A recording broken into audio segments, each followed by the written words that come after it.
নমস্কাৰ আজি হৈছে 2 নৱেম্বৰ দেওবাৰ এই মুহূৰ্তত সমগ্ৰ ৰাজ্যবাসীৰ বাবে আহি পৰিছে আজি ৰাতিপুৱাৰ বহুকেইটা ডাঙৰ খবৰ এই মুহূৰ্তত জনাইছো আজিৰ প্ৰথমটো খবৰে সমগ্ৰ ৰাজ্যবাসীৰ বাবে এটি ডাঙৰ খবৰ বিগ ব্ৰেকিং নিউজ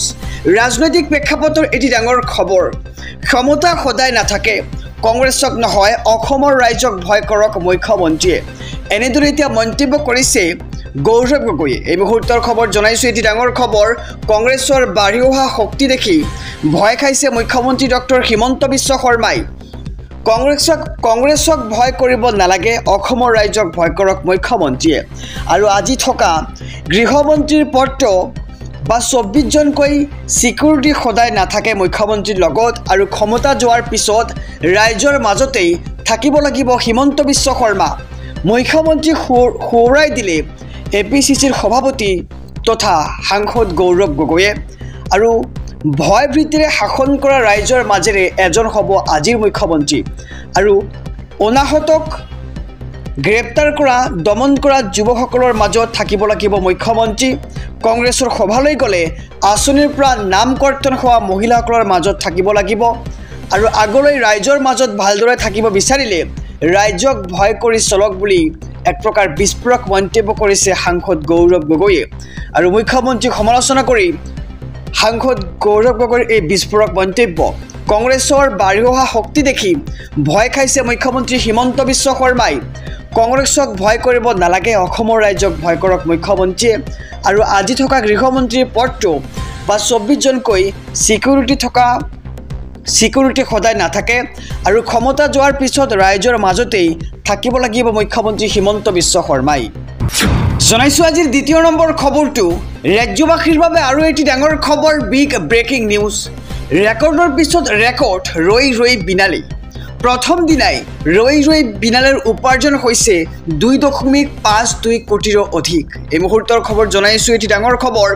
জুবিন গাৰ্গৰ অন্তিমখন সিনেমা ৰৈ বিনালেৰ ৰেকৰ্ডৰ পিছত ৰেকৰ্ড দেখিবলৈ পোৱা গৈছে অসমীয়া ছবিৰ সৰ্বকালৰ অভিলেখ ভংগ ৰৈ বিনালেৰ অসমীয়া সিনেমাৰ 90 বছৰীয়া ইতিহাসত ৰেকৰ্ড কৰিলে ৰৈ বিনালে ছবিখনে প্ৰথম দিনা 2.52 কোটিৰো অধিক টকা উপাৰ্জন জুবিনৰ ৰৈ বিনালেৰ আৰু ইয়াৰ পূৰ্বে মুক্তিৰ দিনা ৰবি শৰ্মাৰ ৰুদ্ৰই সংগ্ৰহ কৰিছিল প্ৰায় 40 লাখ টকা আৰু ইফালে দ্বিতীয় দিনাও পুৱা 5 বজাৰ পৰা ৰৈ বিনালেৰ বাবে ছবিগৃহত ভিৰ দেখিবলৈ পোৱা গৈছে দৰ্শকৰ আৰু জুবিনক ৰূপালী পৰ্দাত শেষবাৰৰ বাবে চাবলৈ ওলাই আহিল অসমৰ ৰাইজ আৰু শুকুৰবাৰে মুক্তিলাভ কৰা ছবিখনক লৈ আৱেগিক হৈ পৰিছে জুবিন অনুৰাগী ছবিগৃহৰ পৰা ওলাই আহি কান্দনত ভাগি পৰিছে অনুৰাগীয়ে আৰু ছবিগৃহত প্ৰতিধ্বনি হ'ল জয় জুবিন দা আমাক ন্যায় লাগে আৰু শুকুৰবাৰে উত্তৰ পূৰ্বাঞ্চলৰ মুঠ 92টা ছবিগৃহত প্ৰদৰ্শন হৈছে জুবিন গাৰ্গৰ অন্তিমখন সিনেমা ৰৈ বিনালে আৰু 92টা ছবিগৃহত এদিনতে প্ৰদৰ্শিত হ'ল 600টা দৰ্শনী আৰু অসমীয়া ছবিৰ সৰ্বকালৰ অভিলেখ ভংগ কৰিছে ৰৈ বিনালে অসমীয়া সিনেমাৰ 90 বছৰীয়া ইতিহাসত ৰেকৰ্ড কৰিলে ৰৈ বিনালে ছবিখনে আহিছো পৰৱৰ্তী খবৰৰ মাজলৈ ৰাজ্যবাসীৰ বাবে আৰু এটি ডাঙৰ খবৰ SITয়ে লাভ কৰিছে নতুন বহুতৰ ডাঙৰ তথ্য অহা 10 ডিচেম্বৰৰ ভিতৰত ৰাজহুৱা হ'ব সমগ্ৰ ঘটনাৰ তথ্য এই মুহূৰ্তৰ খবৰ জনাইছো SITৰ তদন্ত সঠিক দিশতে গৈ আছে SITয়ে লাভ কৰিছে বহু বিস্ফোৰক তথ্য অহা 10 ডিচেম্বৰৰ আগত জুবিনৰ সকলো ঘটনা কৰা হ'ব ৰাজহুৱা দাখিল কৰা হ'ব জুবিন গাৰ্গৰ ঘটনাৰ চাৰ্জশ্বীট আৰু অতদিনে জুবিনৰ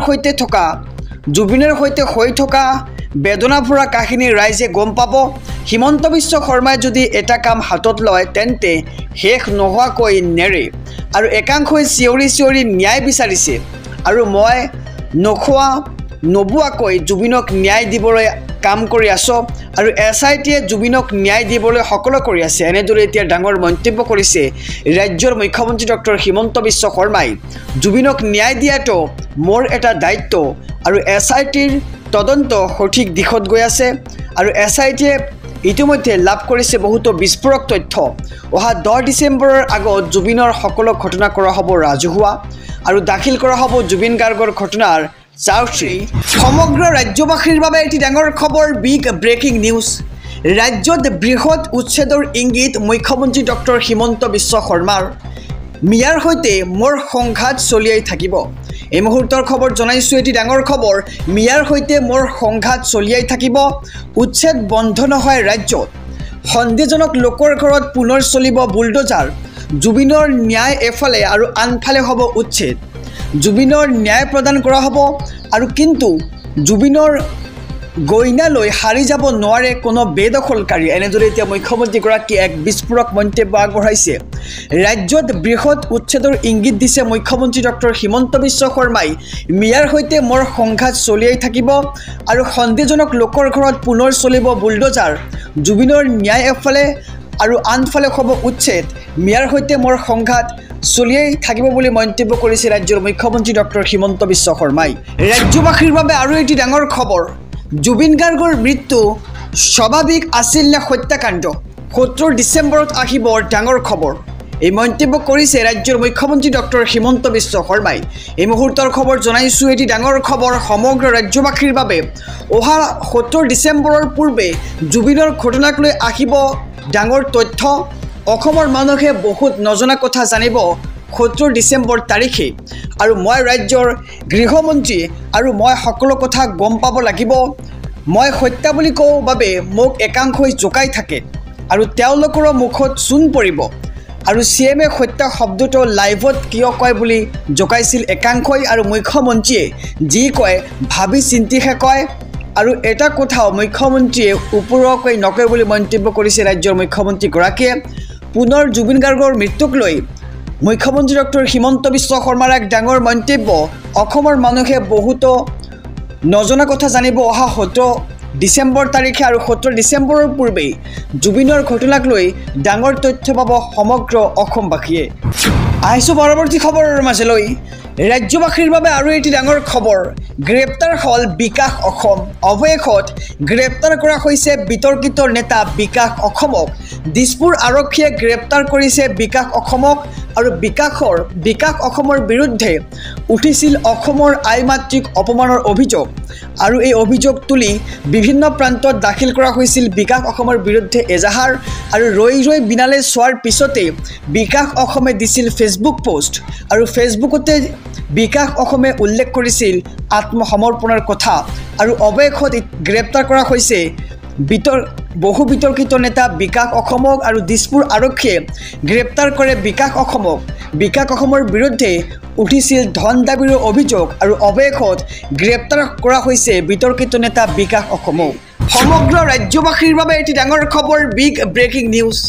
জুবিন গাৰ্গৰ ঘটনাক লৈ আহি গ'ল বিগ আপডেট অহা 15 ডিচেম্বৰত ওলাই পৰিব ঘটনাৰ আঁৰৰ সকলো কথা ৰাজ্যৰ মুখ্যমন্ত্ৰী ডক্টৰ হিমন্ত বিশ্ব শৰ্মাৰ স্পষ্ট ঘোষণা এই মুহূৰ্তৰ খবৰ জনাইছো এটি ডাঙৰ খবৰ জুবিন গাৰ্গে ন্যায় পাবই 15 ডিচেম্বৰত জুবিন গাৰ্গৰ ঘটনাক লৈ এছআইটিয়ে প্ৰকাশ কৰিব সকলোবোৰ তথ্য এছআইটিয়ে নিৰ্দিষ্ট সময়ত দাখিল কৰিব এখন চাৰ্জশ্বীট আৰু ইতিমধ্যে বহু অগ্ৰগতি লাভ কৰা হৈছে জুবিন গাৰ্গৰ এই ৰহস্যজনক ঘটনাৰ আৰু অহা 15 ডিচেম্বৰত জুবিন গাৰ্গৰ ঘটনাৰ এছআইটিয়ে প্ৰকাশ কৰিব সকলো তথ্য একাংশই কৈছে ন্যায় লাগে জাষ্টিছ লাগে বিগত এমাহ ধৰি একাংশই ন্যায় দিবৰ বাবে নোখোৱা নেমেলাকৈ চেষ্টা কৰি আছে আৰু ন্যায়ৰ বাবে চেষ্টা কৰি থকা লোকসকলৰ বাবে আমি প্ৰাৰ্থনা কৰিব লাগে social media justice for Zubeen Garg লিখিলে ন্যায় পোৱা নাযায় এনেদৰে এতিয়া মন্তব্য কৰিছে ৰাজ্যৰ মুখ্যমন্ত্ৰীগৰাকীয়ে আৰু ন্যায় দিবৰ বাবে দিনে ৰাতিয়ে পৰিশ্ৰম কৰিব লাগিব আৰু এছআইটিয়ে সেই পৰিশ্ৰম কৰি আছে আৰু যাৰ বাবে সমগ্ৰ ৰাজ্যবাসীয়ে অহা 15 পৰা 17 ডিচেম্বৰৰ ভিতৰত সকলোবোৰ তথ্য গম পাই যাব আৰু সকলো তথ্য পাতি মেডিকেল এভিডেন্সৰ পৰা ইলেক্ট্ৰনিক এভিডেন্সক লৈ সকলো কৰি আছে আৰু যিসকলৰ মনত জুবিন গাৰ্গে ন্যায় নাপাব বুলি অলপ সন্দেহ আছে তেওঁলোকে অহা 15 ডিচেম্বৰত উত্তৰ পাই যাব আৰু সেই লোকসকলে 15 ডিচেম্বৰত ক'ব লাগিব যে অসমৰ এছআইটিয়ে জুবিন গাৰ্গক ন্যায় দিলে আৰু এই ডাঙৰ মন্তব্য কৰিছে ৰাজ্যৰ মুখ্যমন্ত্ৰী ডক্টৰ হিমন্ত বিশ্ব শৰ্মাই। জনাইছো খবৰটো যে জুবিন গাৰ্গে ন্যায় পাবই। 15 ডিচেম্বৰত জুবিন গাৰ্গৰ ঘটনাক লৈ SITয়ে প্ৰকাশ কৰিব সকলোবোৰ তথ্য আৰু SITয়ে এটা নিৰ্দিষ্ট সময়ত দাখিল কৰিব চাৰ্জশ্বীট। ইতিমধ্যে বহু অগ্ৰগতি লাভ কৰা হৈছে আৰু অহা 15 ডিচেম্বৰত জুবিন গাৰ্গৰ ঘটনাৰ SITয়ে প্ৰকাশ কৰিব সকলোবোৰ তথ্য। আহিছো পৰৱৰ্তী খবৰৰ মাজলৈ। ৰাজ্যবাসীৰ বাবে আৰু এটি ডাঙৰ খবৰ। দুগৰাকী বিয়া পাতিলে 7 বছৰ জেলত থাকিব লাগিব পুৰুষে। বহু বিবাহক লৈ বৃহৎ মন্তব্য ৰাজ্যৰ মুখ্যমন্ত্ৰী ডক্টৰ হিমন্ত বিশ্ব শৰ্মাৰ। এই মুহূৰ্তৰ খবৰ জনাইছো এটি ডাঙৰ খবৰ। বহু বিবাহ আৰু বাল্য বিবাহক লৈ কঠোৰ হৈছে ৰাজ্যৰ মুখ্যমন্ত্ৰী ডক্টৰ হিমন্ত বিশ্ব শৰ্মা। ৰাজ্যৰ কোনো স্বামীয়ে দ্বিতীয় বিবাহ পাতিব নোৱাৰিব। এগৰাকী পত্নী জীয়াই থকাৰ পাছত দ্বিতীয়গৰাকী আনিব নোৱাৰিব কোনো পুৰুষে আৰু বহু বিবাহ সম্পূৰ্ণৰূপে বন্ধ হ'ব লাগিব ৰাজ্যত। দ্বিতীয় বিবাহ পাতিলে 7 বছৰ পৰ্যন্ত জেলত থাকিব লাগিব আৰু বৃহৎ মন্তব্য কৰিছে ৰাজ্যৰ মুখ্যমন্ত্ৰী ডক্টৰ হিমন্ত বিশ্ব শৰ্মাই। বহু বিবাহক লৈ কঠোৰ হৈছে ৰাজ্য চৰকাৰ। ৰাজ্যৰ কোনো স্বামীয়ে দ্বিতীয় বিবাহ পাতিব নোৱাৰিব। এগৰাকী পত্নী জীয়াই থকাৰ পাছত দ্বিতীয়গৰাকী আনিব নোৱাৰিব আৰু এনে কৰিলে 7 বছৰ পৰ্যন্ত জেলত থাকিব লাগিব স্বামী আৰু বহু বিবাহক লৈ কঠোৰ হৈছে ৰাজ্য চৰকাৰ। সমগ্ৰ ৰাজ্যবাসীৰ বাবে আৰু এটি ডাঙৰ খবৰ, বিগ ব্ৰেকিং নিউজ। SITৰ হাতত ছিংগাপুৰত সম্পন্ন হোৱা পষ্টমৰ্টেম আৰু টক্সিলজি ৰিপৰ্ট। নিশ্চিত থাকক, জুবিন গাৰ্গে 100% ন্যায় পাবই। এই মন্তব্য আগবঢ়াইছে ৰাজ্যৰ মুখ্যমন্ত্ৰী ডক্টৰ হিমন্ত বিশ্ব শৰ্মাই। এই মুহূৰ্তৰ খবৰ জনাইছো এক ডাঙৰ খবৰ। অসম চৰকাৰৰ হাতত ছিংগাপুৰত সম্পন্ন হোৱা পষ্টমৰ্টেম ৰিপৰ্ট আৰু টক্সিলজি ৰিপৰ্ট আহি পৰিছে। তদন্ত প্ৰক্ৰিয়া চপাই আনিছে SITয়ে। জুবিন গাৰ্গে 100% ন্যায় পাবই। ছিংগাপুৰৰ টক্সিলজি ৰিপৰ্টে সহায় কৰিছে তদন্ত প্ৰক্ৰিয়াত আৰু সাগৰত যি ঘটনা হৈছিল সম্পূৰ্ণ তথ্য অসম চৰকাৰক ইতিমধ্যে দাখিল কৰিছে আৰু এই তথ্যই ইনভেষ্টিগেশ্যনত যথেষ্ট সহায় কৰিছে আৰু অহা 15 ডিচেম্বৰত জুবিন গাৰ্গৰ ঘটনাক লৈ SITয়ে প্ৰকাশ কৰিব সকলো ধৰণৰ তথ্য আৰু SITয়ে নিৰ্দিষ্ট সময়ত দাখিল কৰিব চাৰ্জশ্বীট আৰু ইতিমধ্যে বহু অগ্ৰগতি লাভ কৰা হৈছে। ছ'চিয়েল মিডিয়াত জাষ্টিছ ফৰ জুবিন গাৰ্গ লিখিলে ন্যায় পোৱা নাযায়। এনেদৰে ন্যায় সম্ভৱ নহয়। ন্যায় দিয়াৰ বাবে দিনে ৰাতিয়ে পৰিশ্ৰম কৰিব লাগিব আৰু SITয়ে সেই পৰিশ্ৰম কৰি আছে। এনেদৰে মন্তব্য কৰিছে ৰাজ্যৰ মুখ্যমন্ত্ৰী ডক্টৰ হিমন্ত বিশ্ব শৰ্মাই। সকলো তথ্য পাতি মেডিকেল এভিডেন্সৰ পৰা ইলেক্ট্ৰনিক এভিডেন্স লৈ সকলো কৰি আছে আৰু যিসকলৰ মনত জুবিন গাৰ্গে ন্যায় নাপাব বুলি অলপ সন্দেহ আছে তেওঁলোকে 15 ডিচেম্বৰত সকলোবোৰ উত্তৰ পাই যাব আৰু সেই লোকসকলে 15 ডিচেম্বৰত ক'ব লাগিব যে SITয়ে জুবিন গাৰ্গক ন্যায় দিলে। এনেদৰে এতিয়া বিস্ফোৰক মন্তব্য কৰিছে ৰাজ্যৰ মুখ্যমন্ত্ৰীগৰাকীয়ে আৰু মন্তব্য আগবঢ়াইছে ৰাজ্যৰ মুখ্যমন্ত্ৰী ডক্টৰ হিমন্ত বিশ্ব শৰ্মাই। কৈছে যে অসম চৰকাৰৰ হাতত ছিংগাপুৰত সম্পন্ন হোৱা পষ্টমৰ্টেম ৰিপৰ্ট আৰু টক্সিকলজি ৰিপৰ্ট তদন্ত প্ৰক্ৰিয়া চপাই আনিছে ইতিমধ্যে SITয়ে।